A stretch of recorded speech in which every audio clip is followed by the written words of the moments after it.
જય સ્વયંભૂ કહે છે કે આ જીવનો સ્વભાવ જ એવો છે કે સુખમાં રાજી થાય અને દુઃખ દેખીને દાજ્યા કરે.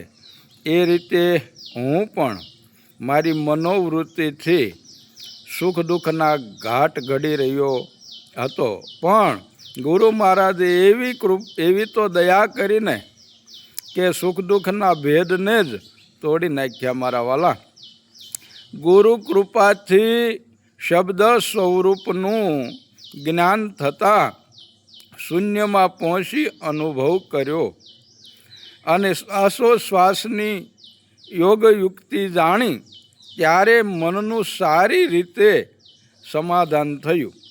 તે જ સમાધિ છે મારા વાલા. બોલો સત્ય સનાતન ધર્મ. જય સ્વયંભૂ. ઓમ નમો નારાયણ. જય ગુરુદેવ. જય ગુરુ મહારાજ. હર હર મહાદેવ. હર